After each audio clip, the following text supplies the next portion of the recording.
Disclaimer, এই ভিডিওতে দেখানো সমস্ত চরিত্র কাল্পনিক, যা বাস্তবের সঙ্গে কোনো মিল নেই। এখানে কোনো জাতি বা ধর্মকে আঘাত করা হয়নি। আমাদের এই ভিডিওগুলি শুধুমাত্র বিনোদনের জন্য বানানো হয়েছে, তাই আপনারা আমাদের এই ভিডিওগুলি বিনোদনের জন্যই উপভোগ করবেন। ঘড়িটা দাগবে না, আজ একটু তাড়াতাড়ি অফিসে যেতে হবে। বলছি যে আর কিছুদিন পর যে আমার মামার মেয়ের বিয়ে, সেটাই কি তোমার মাথায় আছে? হ্যাঁ হ্যাঁ, মনে আছে। তোমাকে যে ঘড়িটা আগে দিতে বললাম সেটা দাও। মামা আমাদের বিয়েতে আংটি দিয়েছিল, আমার মামার মেয়ের বিয়েতেও তোমাকে আংটি দিতে হবে। আমি কিছু জানি না। দেখো, এই মাসে তো স্যালারি পাইনি, পেলে তখন দেখা যাবে। তুমি কি করে দেবে আমি জানি না, আমার তো একটা মান সম্মানের ব্যাপার আছে, তোমাকে দিতেই হবে। ঠিক আছে দেখছি। আরে আমরা যে বিয়েতে যাব, তো আমাদের তো কিছু শপিং করতে হবে, তার জন্য কিছু টাকা দিয়ে যাও। আরে বললাম তো, এই মাসের মাইনা পেলে দিয়ে দেবো। আমি জানি তোমার কতটা মুরদ, আজ পর্যন্ত আমার তো কোনো শখ পূরণ করতে পারলে না। কি করতে যে আমার বাপে এই বাড়িতে বিয়ে দিয়েছে, আমার জীবনটা পুরো নরক করে দিলে।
বলছি আরিফ আর বৌমার ভিতরে কিছু একটা হয়েছে। আমিও ভাবছি কিছু একটা হয়েছে, কয়েকদিন থেকে দেখছি একটা মনোমালিন্য দেখা দিয়েছে, কিছু একটা হয়েছে। আজকেই সকালে আরিফের আর বৌমার সাথে শপিং গিয়ে কি একটা ঝামেলা হচ্ছে।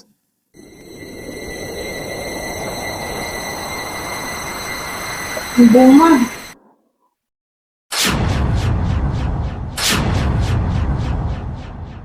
বৌমা তোমার বাবা আবার এতগুলো জিনিস দিয়ে পাঠিয়েছে, এগুলোর কি দরকার ছিল? আরিফ তো এ মাসে তোমাকে একটা নতুন শাড়ি কিনে এনে দিয়েছে। কি ভেবেছেন আপনার ছেলের দেওয়া এই সস্তা জিনিস আমি পরবো? বাবা মার একমাত্র মেয়ে আমি, ছোট থেকে ব্র্যান্ডেড জিনিস ছাড়া কোনো কিছুই পরি না। আর আপনি কি ভেবেছেন আপনার ছেলের দেওয়া সস্তা জিনিস আমি পরবো? অসম্ভব। মারে, আরিফের আয় হয়তো তোমার বাবার সমান নয়, কিন্তু আরিফ সাধ্যমতো তোমাকে ভালো রাখার চেষ্টা করে। আসলে টাকা পয়সা দিয়ে তো আর ভালোবাসা সম্মান কেনা যায় না। রাখুন তো আপনাদের জ্ঞান আর ভালোবাসা আপনাদের কাছে। আমার বাবা দয়া করে আপনাদের মতো একটা গরিব ফ্যামিলিতে আমার বিয়ে দিয়েছে। আপনাদের কপাল এটা। প্রতি মাসে আমার বাবার বাড়ি থেকে যদি টাকা পয়সা জিনিসপত্র না আসতো, তাহলে আপনারা তো না খেয়ে পেয়ে মরতেন। মেঘনা, তুমি কি বুঝতে পারছো কার সঙ্গে কিভাবে কথা বলছো? ওনারা আবার বাবা মা, গুরুজন, সম্মান দিয়ে কথা বলবে। ও মা, ছেলের তো দেখি মা বাবার প্রতি অনেক দরদ। গুরুজন, যে মা বাবা ছেলের বউয়ের শখ মেটানোর মতো যোগ্যতা তৈরি করতে পারেনি, তার আবার কিসের সম্মান? আমার বাবার বাড়ির কাজের লোকও তোমাদের থেকে অনেক ভালো থাকে।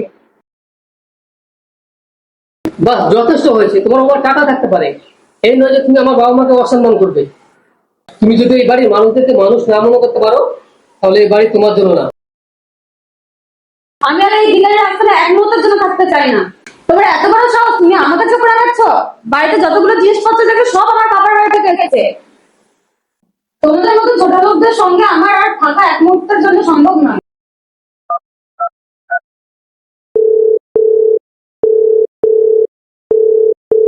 হ্যালো বাপি, তুমি এক্ষুনি আমাকে এই বাড়ি থেকে নিয়ে যাও। কেন মেঘনামা, তোর কি হয়েছে? আমি আর এই ভিখিরিদের বাড়িতে এক মুহূর্তের জন্য থাকতে চাই না। তুই কোনো চিন্তা করিস না মেঘনামা, আজই তোকে ওখান থেকে নিয়ে আসবো। ঠিক আছে বাপি। না মা, তুমি যেও না, আরিফের কথা রাগ করো না, আরিফ না বুঝে বলে দিয়েছে। আমাদেরও ভুল হয়েছে, আমরা গরিব মানুষ, তোমাদের যোগ্য হয়ে উঠতে পারিনি। একদম আমাকে ছোবেন না, আপনাদের এই দরিদ্র ঘিনঘিনি আর মায়া কান্না আমার একদম সহ্য হচ্ছে না।